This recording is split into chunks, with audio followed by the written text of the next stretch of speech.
Donc, oui, segment vert ou rouge. Donc, comme lors des saisons précédentes, je donne une affirmation, vous répondez vert si vous êtes en accord, rouge en désaccord et vous expliquez pourquoi.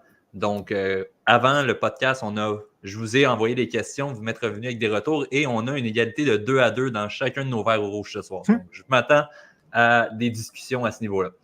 Premier, vert ou rouge. On va y aller thématique avec ce qu'on a parlé un peu plus tôt dans le grand club. 2 défenseurs recrues feront le club chez le CH cette année. Julien. Il faut que je me rappelle qu'est-ce que j'ai répondu. Parce que je me souviens que... La couleur est au-dessus de ta caméra en ce moment. Hein? La couleur est au-dessus de toi en ce moment. Ça fait rouge.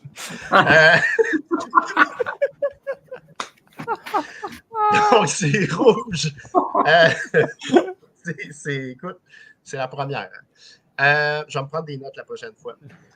Donc, c'est rouge parce que, pour la simple et bonne raison que Barron, il faut qu'il passe par le ballottage, à moins qu'on l'échange comme pendant le camp, mais ça m'étonnerait qu'on trouve peut-être quelqu'un pour Barron ou que Hughes va avoir ce qu'il veut.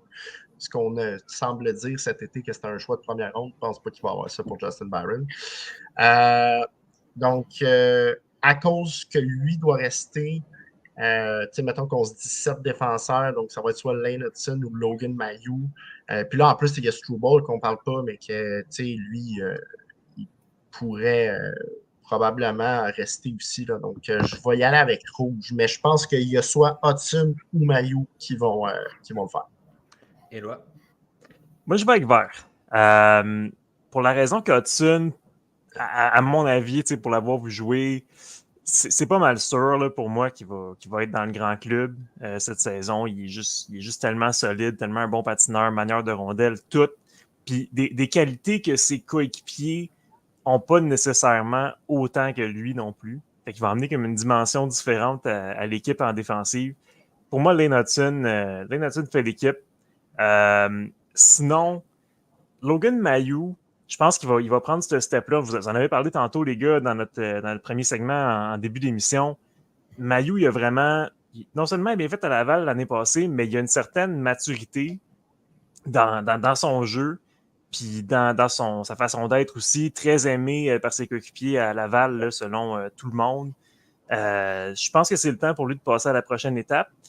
Est-ce qu'il va être dans le top 6 en début de saison? Peut-être pas tout le temps. Je pense qu'il va avoir peut-être des petits switcheroos une fois de temps en temps, avec Jacky, avec Barron, même avec le deuxième, troisième duo. Même Hudson, il ne jouera pas tous les matchs non plus. Des fois, il va devoir apprendre dans la galerie de presse aussi.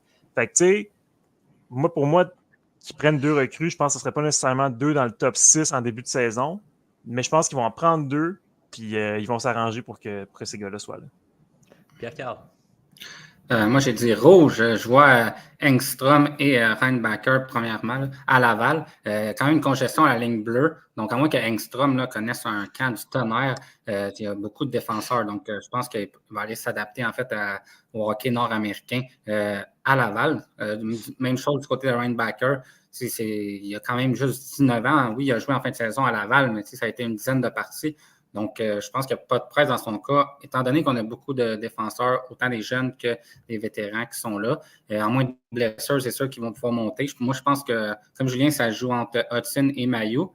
Mettons que Lane Hudson fait l'équipe. On est déjà rendu avec 2 défenseurs offensifs. Fait que c'est un Mayou, oui, un peu meilleur défensivement, mais ça commence à faire beaucoup de défenseurs qui apportent touche offensive. Puis, est-ce que je veux avoir Mayou comme 6e défenseur, puis une fois de temps en temps dans les gradins au profit de Byron ou de Jacky, ou j'aime mieux le voir à Laval, disputer de grosses minutes, être sur l'avantage numérique, le désavantage numérique. Je pense que j'aime mieux ça, mais même si il était dominant au camp des recrues puis qu'il a connu une bonne saison l'année dernière, c'est pas un désaveu d'avoir un joueur qui se développe dans la Ligue américaine puis qui arrive puis qui est prêt lorsqu'il vient pour une saison complète dans la Ligue nationale. Il y a beaucoup d'équipes qui laissent leurs jeunes dans la Ligue américaine, puis lorsqu'ils arrivent dans la Ligue nationale, eh bien, ils sont prêts. Surtout que le Canadien va faire un pas en avant cette année. On a donné de l'expérience à des jeunes dans les dernières années. Donc, si on donne encore plus, si on rajoute des jeunes dans l'alignement, ben, à un moment donné, je pense qu'on va peut-être pas au même stade, mais en tout cas, C'est ça, je pense qu'il faut laisser la place aux joueurs. Puis, tu sais, Barron, c'est un choix de première ronde de l'organisation actuelle aussi, fait que je pense qu'ils vont lui laisser sa chance, même si c'est pas, on le sait, le défenseur qui va avoir une énorme carrière, là, mais je pense qu'il va avoir plus de chances que certains, vu qu'il vient de l'organisation de Kent Hughes. De mon côté, je vais y aller avec Vert comme Éloi. Donc, je m'attends à voir 2 recrues au sein du club lorsqu'on va former l'alignement de 23 joueurs. Pour moi, un peu comme Éloi l'a mentionné, Hudson peut perdre sa place, mais actuellement a déjà sa place dans l'alignement. Surtout vu les 2 derniers matchs de la saison dernière, donc a montré qu'il était prêt pour la Ligue nationale et vu les matchs du camp des recrues. Donc, à moins de connaître un camp catastrophique, d'après moi, va être sur l'équipe. Il amène aussi une dimension intéressante que peu de joueurs à la défensive dans l'organisation ont. Par la suite, ce qui fait hésiter, évidemment, c'est Mailloux, savoir si on va décider de le garder à Montréal. Les 3 des 4 premiers matchs de l'équipe sont à domicile et le match à l'étranger est à Boston. C'est pas très loin, donc je ne serais pas surpris qu'on décide d'y aller avec 2 défenseurs de surplus, même peut-être 3, avec exemple Barron, Mailloux et Struble qui vont pouvoir, les 3, justement, se battre pour un poste pour le début de l'année.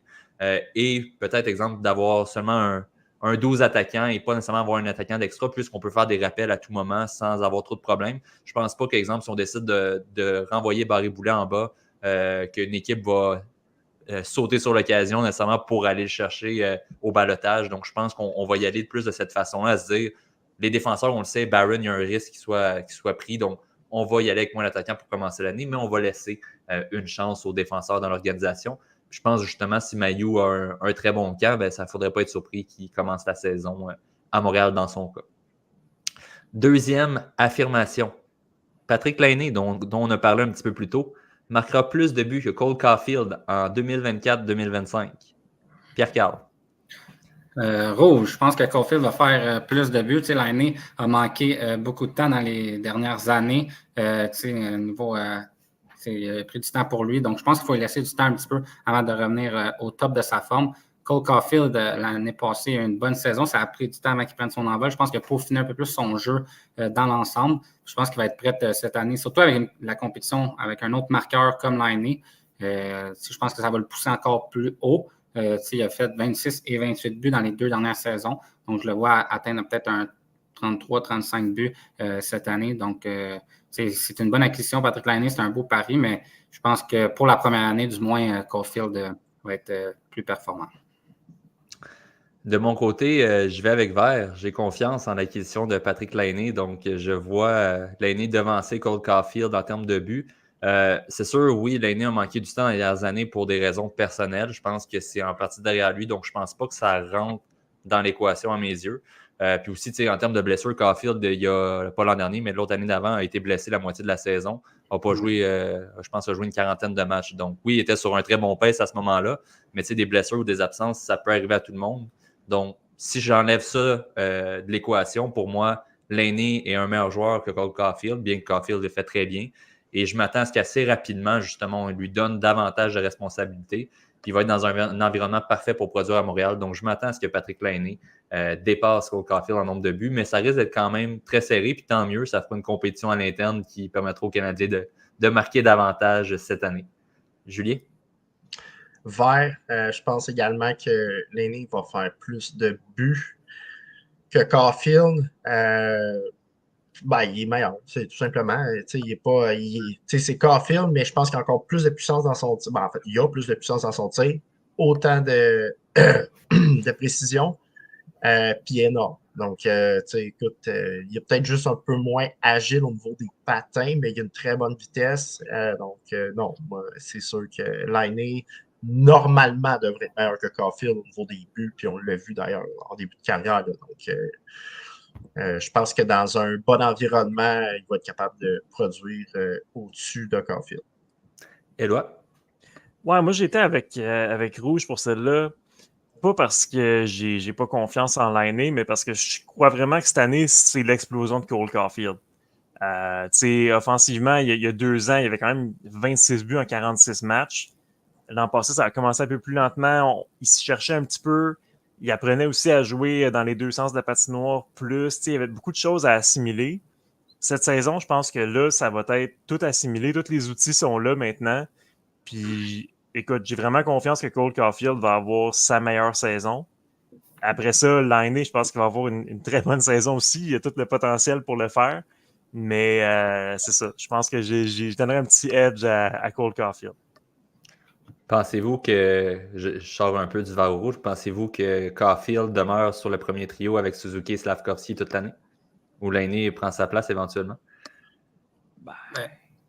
C'est sûr qu'on À va, moins on va d'une tenter. catastrophe, je pense que oui. À moins d'une blessure où vraiment que ça se passe pas bien pour un des deux ou un des trois, peu importe le trio, puis là, ils veulent un peu brasser la soupe, mais je pense que oui, parce qu'au niveau de l'équilibre, des grosseurs du patin, tu veux essayer d'équilibrer ça. Ouais, Caulfield avec Dak, Dak et Newell, ça pourrait le faire.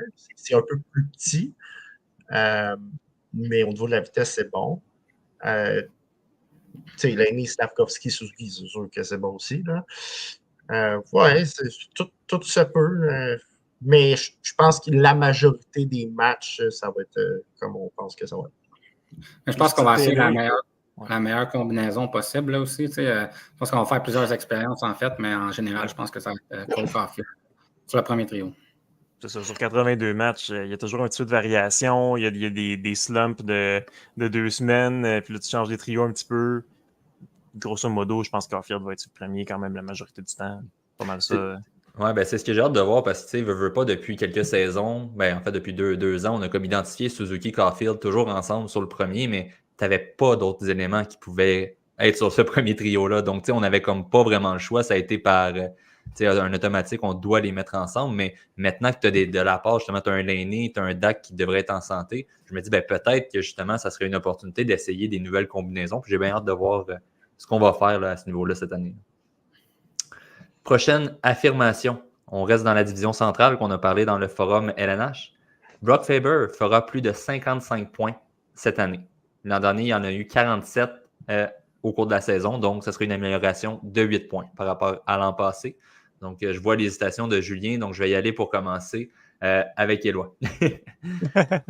Moi, j'étais avec Rouge pour celle-là, parce que l'année passée, c'était un peu la tempête parfaite là, pour Brock Faber. Ça a été une saison incroyable, mais écoute, il jouait 25 minutes par match. Là, cette saison, ils vont peut-être le faire jouer autant, mais bon, je pense que quand même, du côté du Minnesota, on va essayer de l'appuyer un petit peu parce qu'on ne veut pas non plus le casser complètement. Puis, bon, je ne vois pas pourquoi est-ce que ses totaux de points s'amélioreraient autant. Ça reste un excellent défenseur, super bon, mais c'est ça, je ne le vois pas comme étant cette dynamo offensive-là du côté du Minnesota. Peut-être qu'il va me surprendre, mais c'est ça. Puis je pense aussi qu'à un moment donné, je le souhaite pas, mais peut-être qu'il va rater une coupe de match, puis ça va faire ça aussi. T'sais. Il a joué 82 l'année passée, 25 minutes par match. C'est dur sur le corps à un moment donné. Pierre-Carl? C'est une ligue où pardon, je vais dire. Moi, j'ai dit vert, pardon. C'est une ligue qui est de plus en plus rapide, qui est marquée vraiment par l'offensive. Il y a de plus en plus de buts à chaque année dans la Ligue nationale. Donc, les jeunes sont beaucoup à l'honneur. Je pense qu'il a eu son éclosion au bon moment. Puis, il joue beaucoup, comme Éloi le disait. Je crois que ça va continuer dans cette veine-là.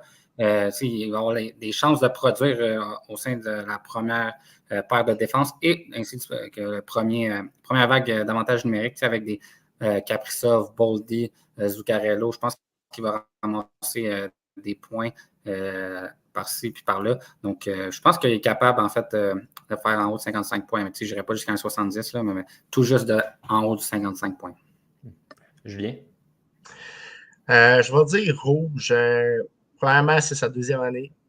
C'est toujours ça, mais écoute, je peux pas croire qu'il va reproduire ça et même mieux encore. Ça avait comme pas de sens ce qu'il a fait l'année passée. Je peux pas croire qu'il faut faire ça 2 ans de suite. Par contre, 3-4 ans, je suis convaincu là, qu'il va toujours s'améliorer, etc. Mais je peux pas croire qu'il va pogner un autre step l'année prochaine. C'était déjà incroyable l'année passée. Ça n'avait aucun sens. Donc, moi, c'était mon corner. Mais c'est juste pour ça. Mais est-ce qu'il peut faire autant ou à peine moins au niveau des points? Là, je ne parle pas de tout le reste de sa game. Je pense que oui. Puis déjà, ça, pour moi, c'est un exploit. Donc là, je ne veux pas étirer trop à sauce non plus puis dire qu'il va faire encore plus de points. Moi, je vais y aller avec Vert. Justement, je pense ça va être vraiment aux alentours du 55, que ce ne sera pas beaucoup plus. Mais j'ai l'impression que le fait que le Wild, on en parlait, on le voyait un peu dans nos classements tantôt, on ne s'attend pas à ce que ce soit une équipe non plus qui se bat longtemps pour les séries en cours de saison. Donc, j'ai l'impression qu'il va être utilisé à toutes les sauces, va jouer beaucoup en avantage numérique, va avoir un temps de glace. Déjà que l'an dernier, il jouait beaucoup, risque de jouer encore plus cette année. Donc, ça sera une opportunité pour lui de faire davantage de points. Puis je pense quand même que certains éléments offensifs aussi du Wild ont une année d'expérience de plus, donc on devrait peut-être compter un peu plus de buts cette année du côté du Minnesota. Donc je pense que ça pourrait peut-être jouer à son avantage, mais un peu comme vous, je ne m'attends pas non plus à ce qu'il y ait une énorme différence par rapport à la dernière saison, mais cette augmentation-là de 8 points, je crois qu'elle est possible pour Brock Faber. Donc, on termine l'épisode avec l'habituel dans mon équipe. Donc, je vous montre 2 joueurs, 2 défenseurs. Évidemment, on reprend toujours à partir du début de la carrière quel des 2 joueurs on veut dans notre équipe. On ne prend pas au moment actuel. Donc, je vous montre les 2 joueurs auxquels on fait référence ce soir. Cale Makar et Victor Hedman. Donc, ce sont nos 2 joueurs qu'on doit choisir. On le voit évidemment, un palmarès incroyable pour les 2. Et Makar, malgré son jeune âge, a déjà ce palmarès. Donc, un Norris pour les 2, une Coupe Stanley pour Makar, 2 pour Hedman. Et évidemment, le Conn Smythe remporté par tous les 2 également. Niveau statistique, évidemment, points par match supérieur pour Makar. La différence de match est évidemment énorme entre les 2, mais tout de même, léger avantage pour le joueur de l'Avalanche. Et pour ce qui est des séries éliminatoires également, donc en termes de statistiques offensives, l'avantage va du côté de Makar. Je pointe quand même le plus 94 de Victor Hedman en série, qui est plus de la moitié de ce qu'il a fait en saison régulière, mais en seulement 165 matchs. Donc, c'est quand même impressionnant à ce niveau-là. Mais tout de même, donc, c'est 2 excellents choix pour ce soir. Commençons avec toi, Julien. Qui choisis-tu entre les 2? J'ai choisi Cale Makar. Je me suis auto-surpris. Mais en y repensant, tu sais, Hedman, évidemment, il est plus gros. C'est le défenseur parfait, en fait. Il a quand même un coup de patin très honnête pour la grosseur qu'il a. Il a un tir, il est physique, il est bon avec son bâton, etc., etc., etc. Mais Makar, à part d'être un peu plus petit puis donner des moins gros coups d'épaule, dans tous les autres aspects, il est aussi bon ou meilleur. Il est excellent avec son bâton, Makar. Il est capable de tuer des jeux. Il est bon défensivement, que ce soit par sa vitesse, son agilité ou son bâton. Il est capable de faire sortir la rondelle de la zone. Il est capable de gagner des batailles 1 contre 1. Puis pour tout le reste de la game, côté offensif, évidemment, il est très supérieur à Hedman. Puis ça, c'est juste parce qu'il n'y a personne de meilleur que lui là, comme défenseur. Puis c'est vraiment un game breaker. Moi, je vais regarder l'ensemble de sa carrière, là, puis il va être bon plus longtemps, dominant plus longtemps, je vais dire.